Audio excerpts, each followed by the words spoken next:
नमस्कार, आपकी बात छत्तीसगढ़ में आप सभी का स्वागत है। आपके साथ मैं हूं अभिलाष मिश्रा।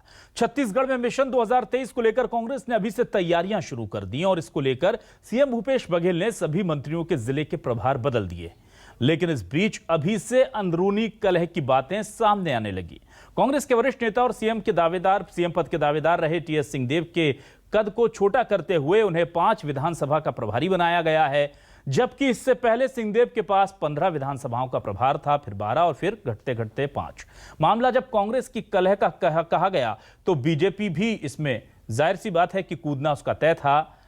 इधर पूर्व सीएम रमन सिंह ने इस पूरे मामले को लेकर टीएस सिंहदेव पर तंज कसते हुए पूछा है कि जो जिम्मेदारी मिली है क्या उससे वो खुश हैं। साथ ही एक्सपर्ट कमेंट की तरह कहा है कि जिले नहीं मंत्री बदलो। आज इसी पर करेंगे आपकी बात।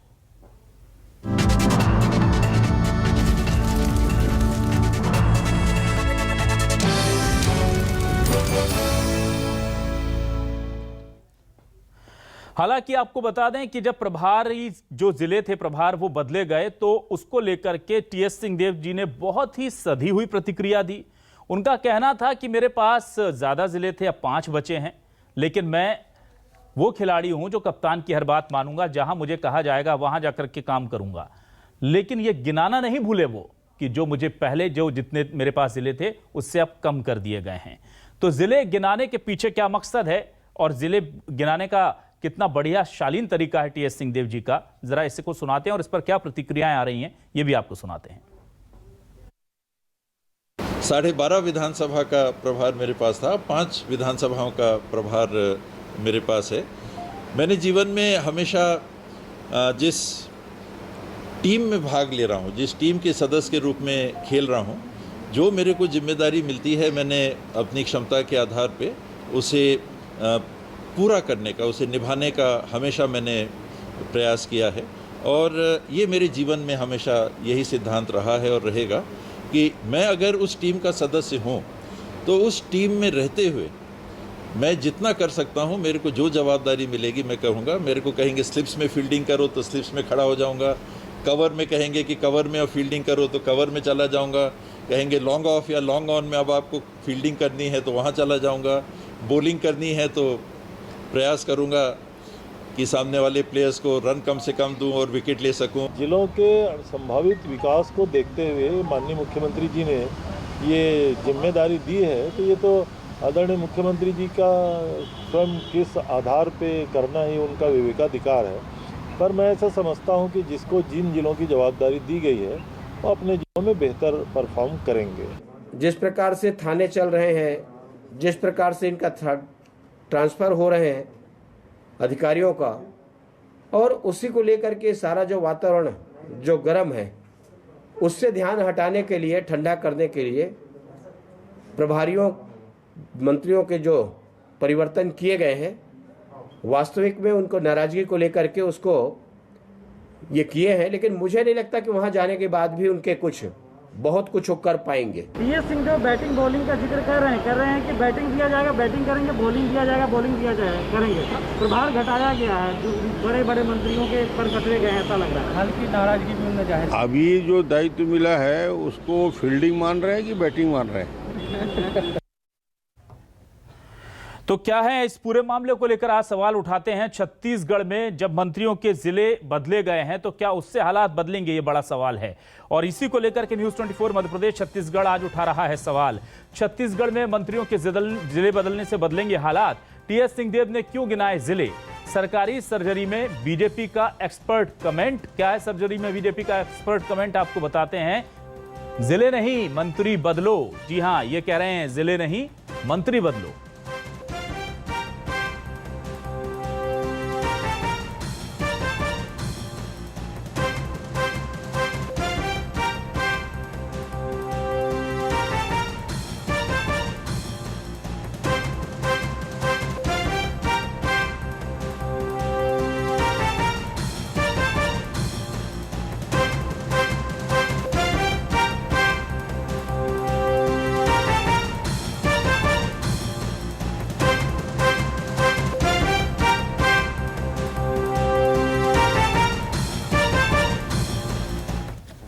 और बातचीत करने के लिए इस पूरे मुद्दे पर हमारे साथ दो खास मेहमान जुड़ चुके हैं। हमारे साथ सुरेंद्र शर्मा जी जुड़ चुके हैं, कांग्रेस से वरिष्ठ नेता। हम उनका स्वागत करते हैं। सुरेंद्र जी, बहुत बहुत स्वागत है आपका। और हमारे साथ संजय श्रीवास्तव जी हैं, बीजेपी के वरिष्ठ नेता। संजय जी, बहुत स्वागत है आपका न्यूज़ 24 मध्य प्रदेश छत्तीसगढ़ पर।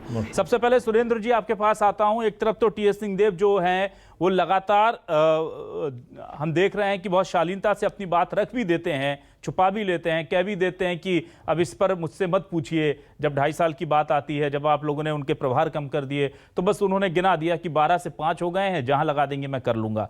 और दूसरी तरफ फिर बीजेपी का तन जाता है और बीजेपी कहती है कि विभाग बदलने से, प्रभार बदलने से नहीं कुछ होगा, सीधे मंत्रियों को बदलना होगा। क्या कहेंगे आप?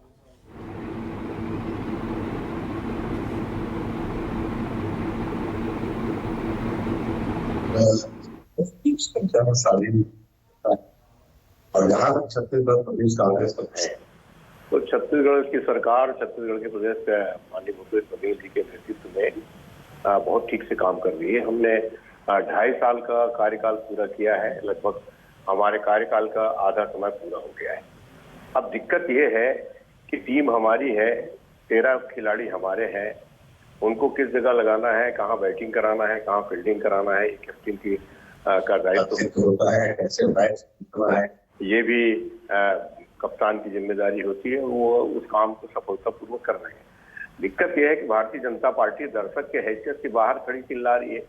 अब इनके ये बार बार चिल्लाते रहे कि 2.5 साल का मामला है, 2.5 साल का मामला है।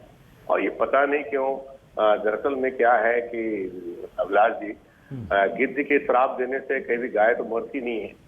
भारतीय जनता पार्टी को दरअसल में कांग्रेस की चिंता करने के बजाय अपनी चिंता करनी चाहिए।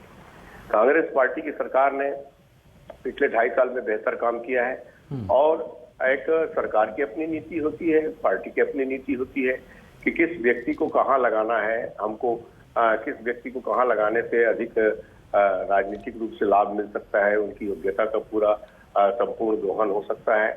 इसमें किसी के जिले कम कर देने से, ज्यादा कर देने से, अब जिले तो सभी बहुत सारे मंत्रियों के कम किए गए हैं, इसका मतलब ये थोड़ी कि उनकी योग्यता में कोई कमी है। निश्चित रूप से उनका और कई तरह का उपयोग है, उनकी उपयोगिता वो महत्वपूर्ण लोग हैं, तो उनके महत्व को आकलन करते हुए उसके हिसाब से रणनीति बनाई जाती है कि हमको आने वाले 2.5 साल में अब अपनी योजनाओं को क्रियान्वित करने के लिए मंत्रियों को किस किस जगह में लगाना है। और इसी दिशा में छत्तीसगढ़ की सरकार ने काम किया है। अब भारतीय जनता पार्टी एक दर्शक की भांति बाहर खड़ी है गैलरी में और वहां पर दर्शक दीर्घा से चिल्ला रहे हैं कि भाई मंत्री बदलो, स्थान बदलने से कुछ नहीं होगा।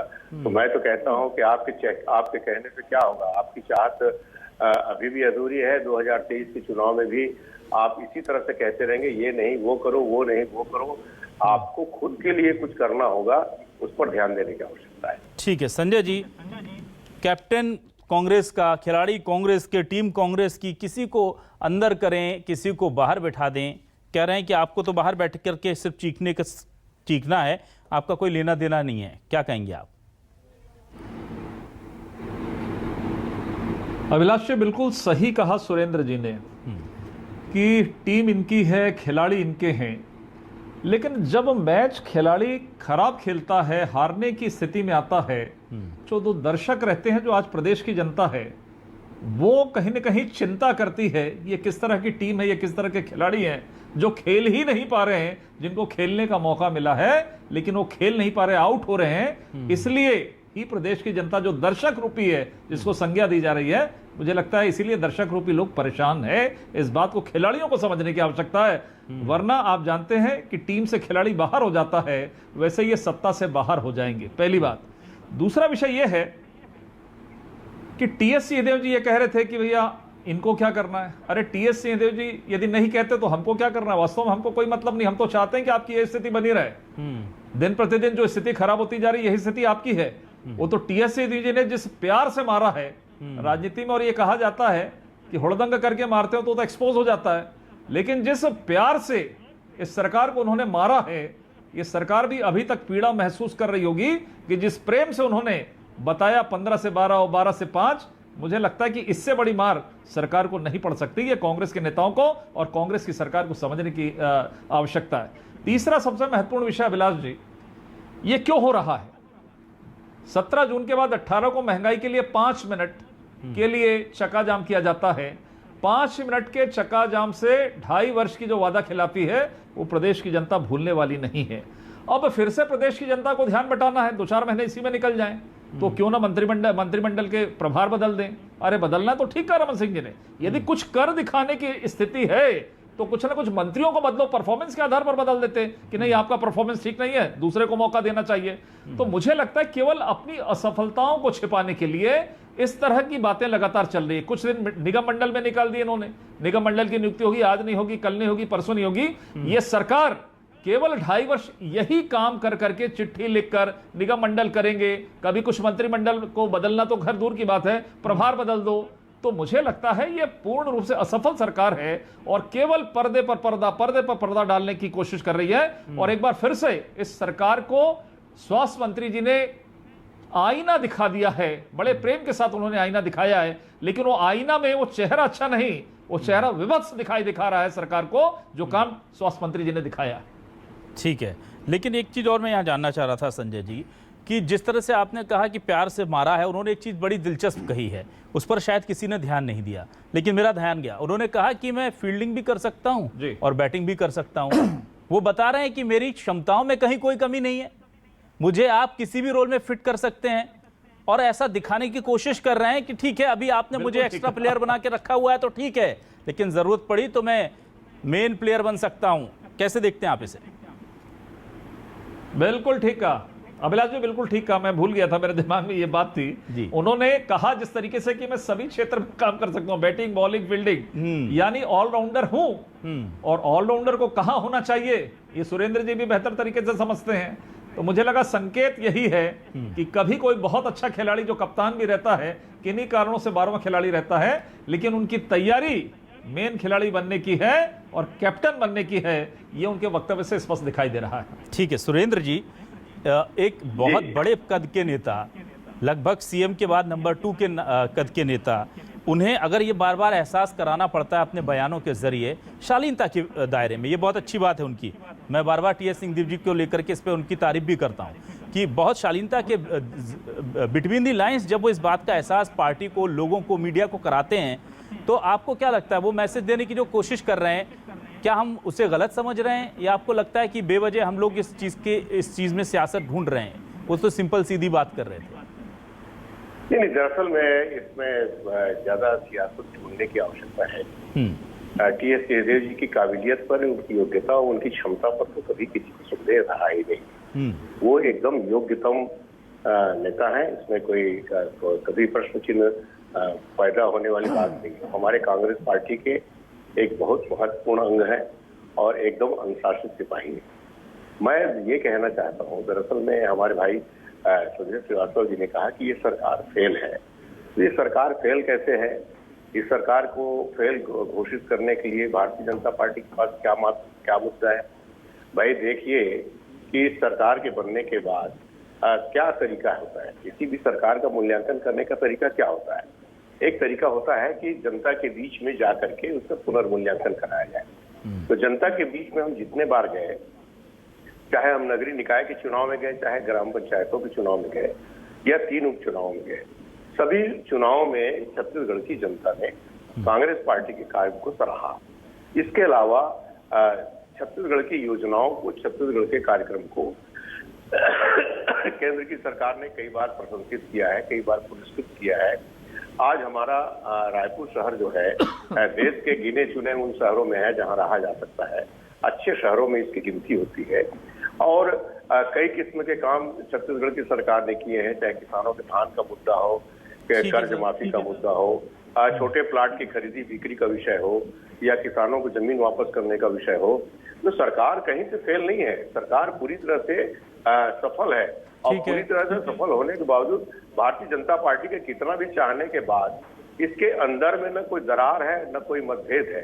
कांग्रेस पार्टी पूरी तरह से एकजुट है, एक साथ है और आने वाले समय में हर चुनौतियों को सामना करने के लिए तैयार है।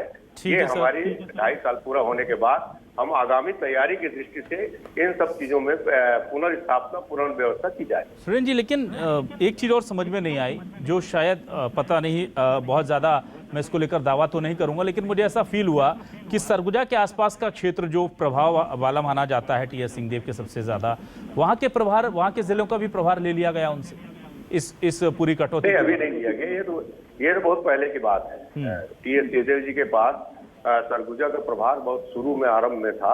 उसके बाद तो वहां के प्रभारी डॉक्टर शिव डहरिया थे काफी समय से, और इनके पास जांजगीर जिले का प्रभार था, मुंगेली जिले का प्रभार था और बलौदाबाजार जिले का प्रभार था। तो टीएस सिंहदेव जी, जैसा उन्होंने कहा कि कवर में भी फील्डिंग कर सकते हैं, स्लिप में भी कर सकते हैं, लॉन्ग ऑन में भी कर सकते हैं, लॉन्ग ऑफ में भी कर सकते हैं, तो उनकी योग्यता को उपयोग किया जा रहा है। आज हमको उनकी आवश्यकता बेमेतरा में है, आज उनकी आवश्यकता कवर्धा में है, तो उनको वहां पर लगाया जा रहा है। तो सुरेंद्र जी, सबके सब कांग्रेस पार्टी, सुरेंद्र जी, क्या इतने अच्छे खिलाड़ी हैं कि वो कप्तान भी बन सकते हैं कभी, आपको लगता है?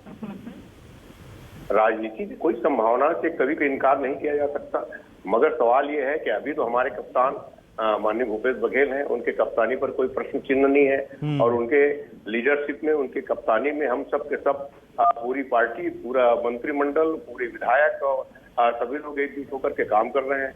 भूपेश बघेल जी ने अपनी कप्तानी को स्थापित भी किया है, सिद्ध भी किया है।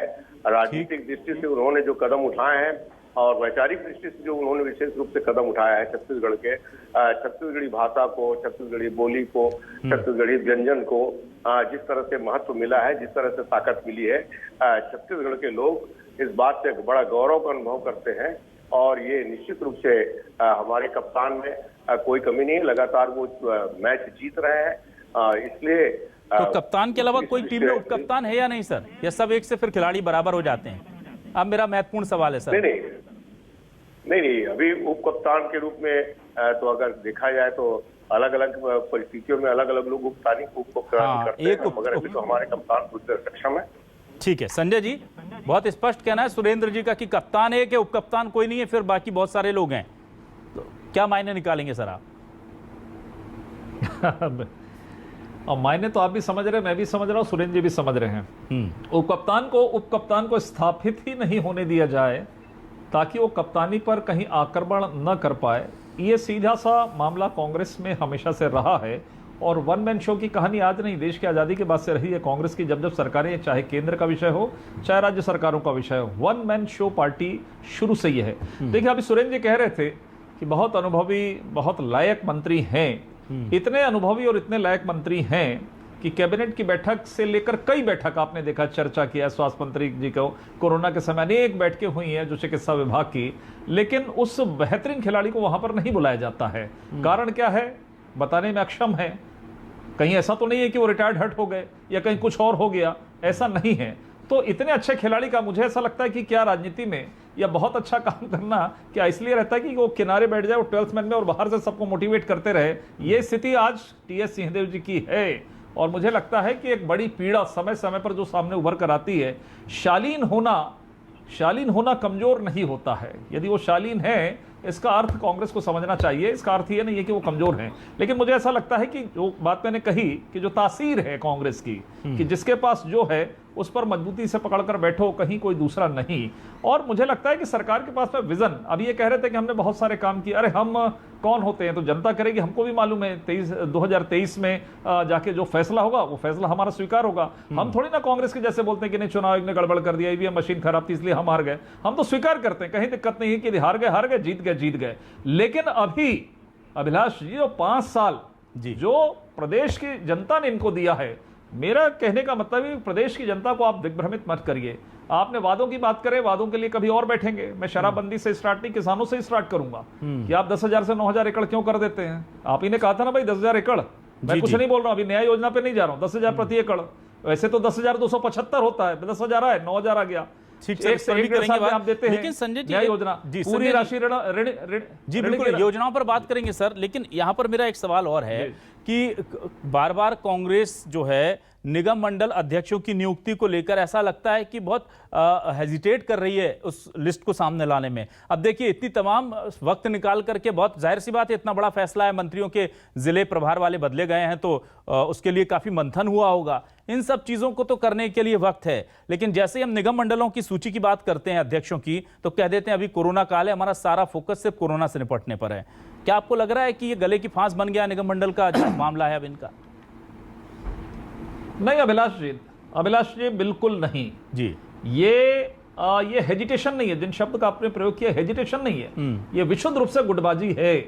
अच्छा, गुटबाजी आज नहीं साल डेढ़ साल से लगातार अपनी जिसको अपनी जेब में लेके भूपेश जी, टीएस सिंह जी, ताम्रध्वज साहू जी, मोहन मरकाम जी, रायपुर से दिल्ली और पूनिया जी भी, रायपुर से दिल्ली, दिल्ली से रायपुर, रायपुर से दिल्ली, कोरोना आया, कोरोना चला गया, 1.5 साल हो गया, लेकिन इनकी लिस्ट अभी तक बाहर निकल नहीं पाई जेब से। ये विशुद्ध रूप से कांग्रेस के गुटबाजी का, ये माने ना माने, ये गुटबाजी का मामला है। हर एक आदमी पार्टी के कार्यकर्ता को नहीं, हर एक आदमी अपने आदमी को स्थापित करना चाहता है और इसीलिए शायद ये विलंब हो रही है। और कार्यकर्ताओं की उपेक्षा तो कांग्रेस की हमेशा से तासीर रही है, इसलिए वो उनकी प्राथमिकता नहीं है। और आपने जो कहा ना कि मंत्रिमंडल का हो गया, मंत्रिमंडल में नहीं, टीएस सिंहदेव जी को कहीं दाएं बाएं करना था, इसलिए पूरा मंत्रिमंडल को तो चेंज करना ही पड़ेगा ना, तब तो जाकर इधर का उधर होगा मामला। तो कुल मिलाकर कांग्रेस इस चक्कर में फंसी हुई है। इनके लिए प्राथमिकता प्रदेश नहीं है, इनके लिए समय नहीं है कि शराबबंदी का विकल्प क्या हो, इनके लिए समय नहीं है कि 2500 रुपए बेरोजगारी भत्ता कैसा मिलेगा, इनके पास समय नहीं है जो गरीबों को पट्टा, नगर निगम के चुनाव में इन्होंने कहा था, पटवारी को लेकर घूमते थे गली गली वोट पाने के लिए कि हम पट्टा देंगे, सर्वे करा दिए, लेकिन पट्टा नहीं मिल पा रहा है। बुजुर्ग को बोले कि हम भूमि देंगे, आपको फ्री में भूमि देंगे ग्रामीण क्षेत्र में, ये काम के लिए समय नहीं है। क्या निगम अपने को स्थापित करने की सूची को लेकर के वक्त नहीं है कांग्रेस के पास? कितना सर, 2.5 पौने 3 साल निकाल दिए। ये मैं पहली बार देख रहा हूं इस तरह का कोई सरकार इतनी असमंजस में है सर कि करीब 2.5 साल से ज्यादा वक्त निकाल दिया, सिर्फ इसलिए 2.5 साल निकाल दिए, अभी तक नियुक्ति नहीं हो पाई। कब काम करेंगे, कब वो सेटल होंगे, कब रिजल्ट देंगे आपको? अभिलाष जी, इस बात को तो आप मानेंगे कि निश्चित रूप से पहला साल पूरे चुनाव निकला, उसके बाद कोरोना की स्थिति थी, हमारे पास बहुत सारे योग्य लोगों की बड़ा समूह है और सभी लोगों को प्राथमिकता के आधार पर, उनके परिश्रम के आधार पर, उनकी योग्यता और प्रतिभा के आधार पर उनको सबको अवसर दिया जाना है। इस पर थोड़ा सा समय लगता है सब लोगों के सामंजस्य के साथ। हमारी पार्टी लोकतांत्रिक पार्टी है। अगर मान लीजिए टीएस सिंहदेव जी एक लिस्ट लेके घूम रहे हैं, मोहन मरकाम भी लिस्ट लेके घूम रहे हैं, ताम्रध्वज साहू जी लिस्ट लेके घूम रहे हैं, माननीय भूपेश बघेल जी लिस्ट लेके घूम रहे हैं, तो इसमें बुराई नहीं है। सब लोगों के अंदर में लोगों ने काम किया है, लोग उनकी योग्यताओं को, क्षमताओं को पहचानते हैं और सब लोगों के बीच में एक सामंजस्य स्थापित करके इस लिस्ट को जारी किया जाएगा। एक लिस्ट जारी हो चुकी है बहुत पहले, लगभग साल भर पहले। एक दूसरी लिस्ट भी आएगी। सभी लोगों को उनकी योग्यता और क्षमता के हिसाब से काम करना पड़ेगा। अब जैसे मान लीजिए इस कोरोना के समय मंत्रिमंडल में भी तो फेरबदल नहीं किया। कोरोना का लगभग नियंत्रण पाने की स्थिति में छत्तीसगढ़ पहुंच गई है, खुशी की बात है। तो अब ये सब राजनीतिक प्रक्रियाएं फिर से शुरू हो रही हैं और मुझको विश्वास है कि इन लोगों की प्रतीक्षाएं बहुत जल्दी समाप्त होंगी और सब लोग पूरी तरह से सामंजस्य बना करके, एकजुट होकर के इस लिस्ट को भी जारी करेंगे। कार्यकर्ताओं को ये अवसर प्राप्त होगा। ठीक है सुरेंद्र जी, क्या मैं बहुत स्पष्ट लास्ट सवाल आपसे करता हूं और एक अंतिम रिएक्शन मैं संजय जी से लूंगा। क्या ये मैं मानूं कि कांग्रेस में सब ठीक है और टीएस सिंहदेव जी को इस पूरी सर्जरी में टारगेट नहीं किया गया है और इसके कोई दुष्परिणाम या कोई रिजल्ट हमें आने वाले वक्त में देखने को नहीं मिलेंगे? बिल्कुल, मैं बिल्कुल इस विश्वास के साथ कह रहा हूँ और निश्चित रूप से कह रहा हूँ कि कांग्रेस के अंदर सब कुछ ठीक है और कांग्रेस में किसी तरह से गुटबाजी या असंतोष की स्थिति न अभी है, न आने वाले समय में इस तरह की कोई स्थिति निर्मित होगी। इस बात का मुझको पूरा विश्वास है और इस विश्वास के पीछे कारण है कि कांग्रेस के तमाम लोगों ने जिस तरह से 15 साल संघर्ष किया है, वो इस सत्ता के महत्व को और इस सफलता के महत्व को बहुत अच्छी तरह समझते हैं कि हम एक साथ रहेंगे, एक साथ लड़ेंगे, एक साथ जीतेंगे। ठीक है संजय जी, आपको क्या लगता है? एक बार बार ये बात कही जाती है कि कांग्रेस जो भी है, भूपेश बघेल अकेले ही सही, टीएस सिंहदेव ना सही, लेकिन तमाम उपचुनाव, छोटे चुनाव, पंचायत चुनाव, हर जगह जीतकर तो आ रहे हैं ना। तो एक ही आदमी जब इतना कमाल कर रहा है तो फिर बीजेपी को क्या दिक्कत है? अगर कोई जुड़ रहा है, नहीं जुड़ रहा, वो इंटरनल मैटर हम देख लेंगे। नहीं अभिलाष जी हम थोड़ी ना इनके राजीव भवन जाकर बोल रहे हैं कि भाई ऐसा बदल दो। ये तो राजनीतिक धरातल पर चर्चाएं होती हैं और सवाल जब जनता के बीच में खड़ा होता है, मीडिया के बीच में खड़ा होता है, तो ये सवाल तो निश्चित रूप से आएगा।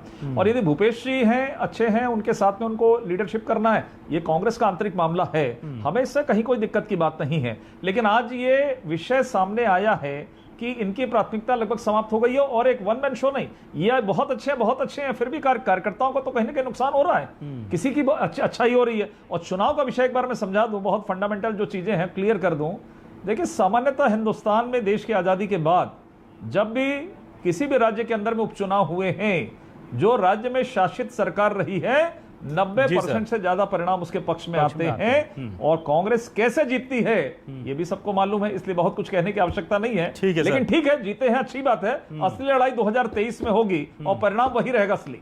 ठीक है, बिल्कुल। बहुत बहुत शुक्रिया अदा करेंगे सुरेंद्र शर्मा जी आपका हमें वक्त देने के लिए। साथ ही संजय श्रीवास्तव जी आपका भी बहुत बहुत थैंक्स कि आप आए और वक्त हमें दिया। न्यूज़ 24 मध्य प्रदेश छत्तीसगढ़ में आपकी बात में आज बस इतना ही, लेकिन खबरें लगातार जारी है। आप जुड़े रहिए न्यूज़ 24 मध्य प्रदेश छत्तीसगढ़ के साथ।